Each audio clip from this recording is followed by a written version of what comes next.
Shalom, selamat malam untuk kita semua.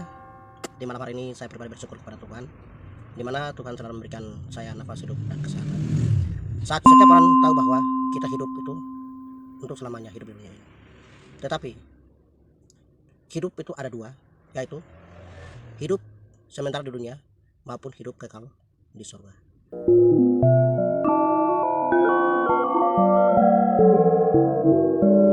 Apakah ketika saudara mati atau ketika saudara meninggal, apakah Anda percaya bahwa Anda selamat?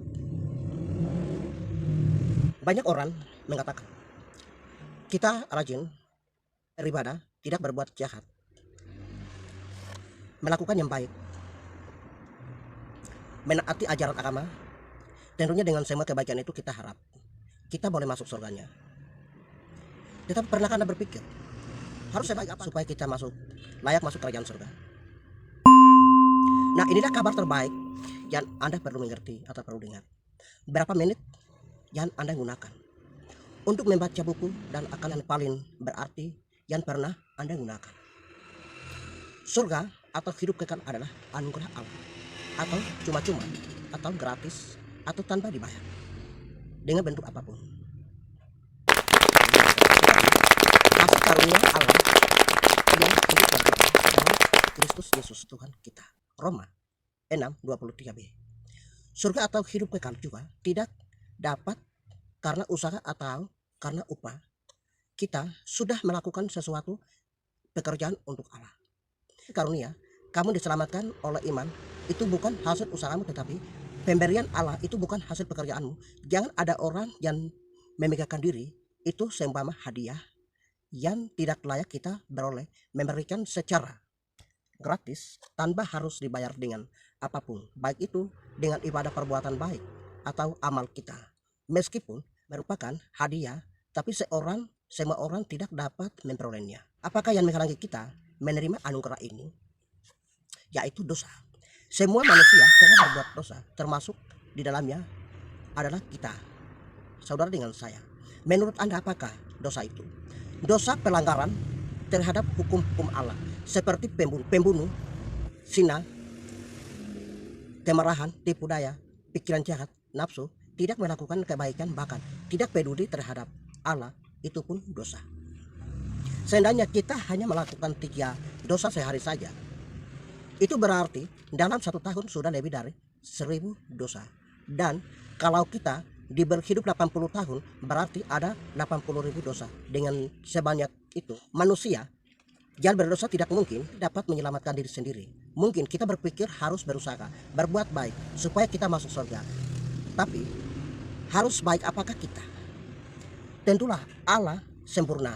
Tidak mungkin kita melecehkan telur dadar dari 9 telur yang baik dengan 1 telur yang busuk.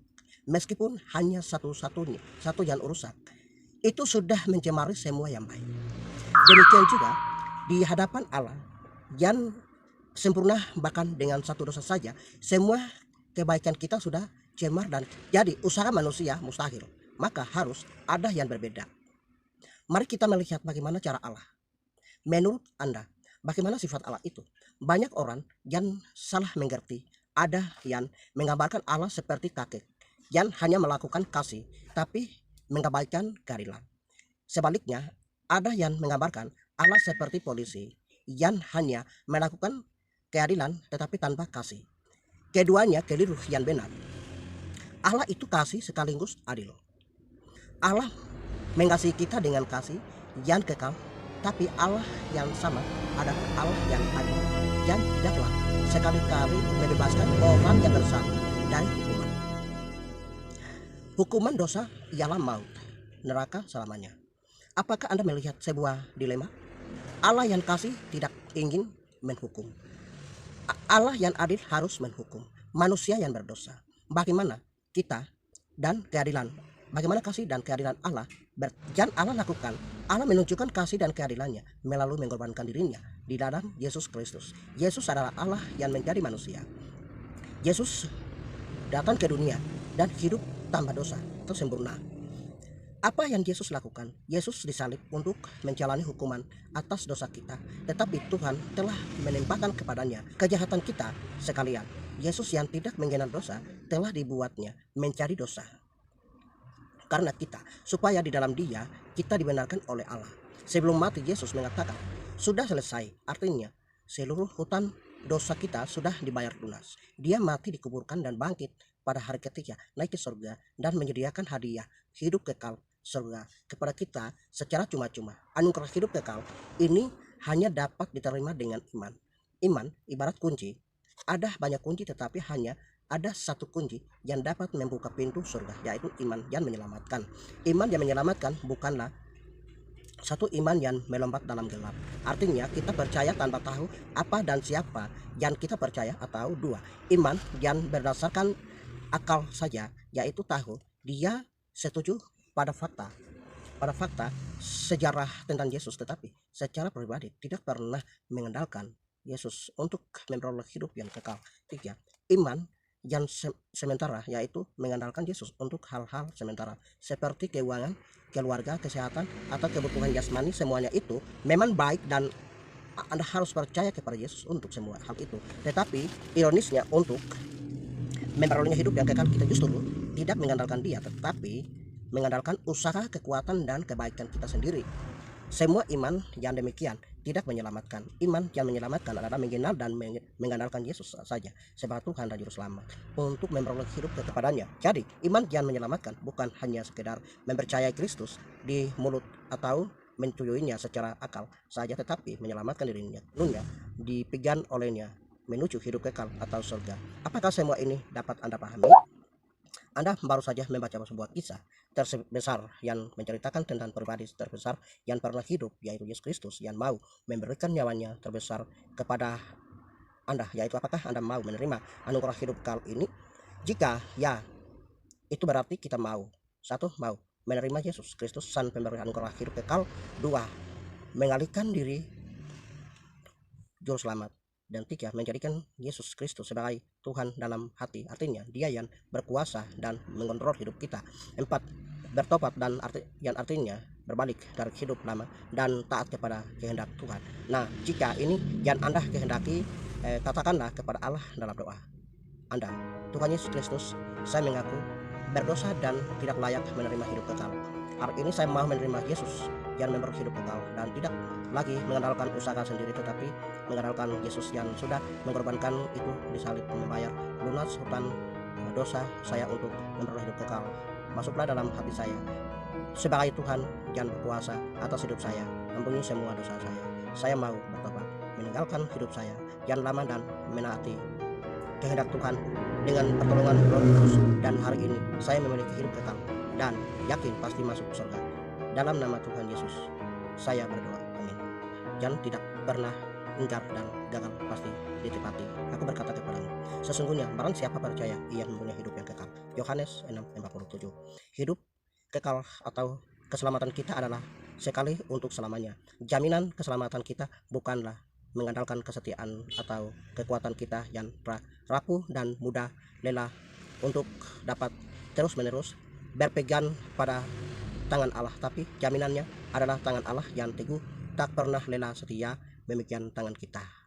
Allah, Aku memberikan hidup kekal kepada mereka, dan mereka pasti tidak akan binasa sampai selama-lamanya, dan seorang pun tidak akan merebut mereka dari tanganku. Yohanes 10:28. Selamat datang dalam keluarga Allah, tetapi semua orang yang menerimanya diberinya kuasa supaya menjadi anak-anak Allah, yaitu mereka yang percaya dalam namanya Yesus. Yohanes 1:12.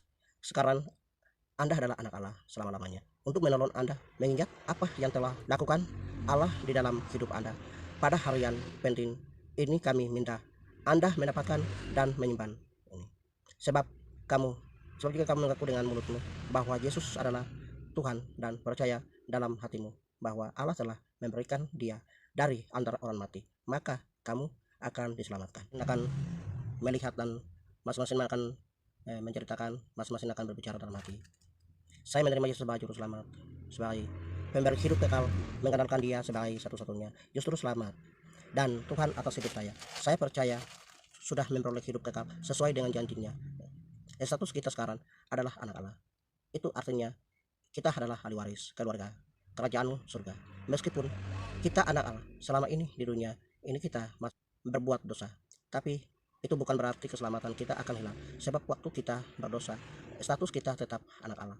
Itu tidak berarti kita boleh seenaknya berbuat dosa. Sebab Tuhan mengatakan, Tuhan menghajar orang yang dikasihinya, dan ia menyesah orang yang diakuinya sebagai anak. Sebaliknya, Tuhan mau setelah kita mendapat hidup kekal secara cuma-cuma, Efesus 2:8 dan 9, hidup kita dapat memuliakannya, Matius 5:16. Kita melakukan pekerjaan atau perbuatan baik bukan sebagai syarat untuk memperoleh keselamatan, tetapi sebagai ucapan syukur kita padanya dan sebagai buah dari keselamatan.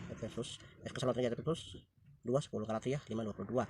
Apalagi sama seperti bayi ayam baru lahir bertumbuh secara jasmani, Anda juga akan bertumbuh secara rohani dengan mengambil langkah-langkah ini. Bacalah Alkitab setiap hari dan jadilah sama seperti bayi yang baru lahir yang selalu ingin akan air susu yang murni dan yang rohani, supaya olehnya kamu bertumbuh. 1 Petrus 2:2. Berdoa setiap hari, berbicara kepada Allah. Janganlah kehendak kamu sekuatir tentang apapun juga, tetapi nyatakanlah dalam segala hal keinginanmu kepada Allah dalam doa dan permohonan dengan ucapan syukur. Filipi 4:6-3. Berbadalah secara teratur di gereja yang mengajarkan Alkitab dan memuliakan Yesus Kristus. Janganlah kita menjauhkan diri dari pertemuan-pertemuan ibadah kita, seperti yang di Ibrani 10:25. Allah itu roh, dan barang siapa menyembah Dia harus menyembahnya dalam roh dan kebenaran. Bersaksilah dengan memberi tahu orang lain apa yang telah dilakukan Yesus Kristus untuk Anda dan bagaimana Anda memperoleh hidup kekal dengan cara membacanya. Dak buku ini kepada orang lain. Dilakukan Allah di dalam hidup Anda dan ingin menolong Anda bertumbuh secara rohani. Terima kasih.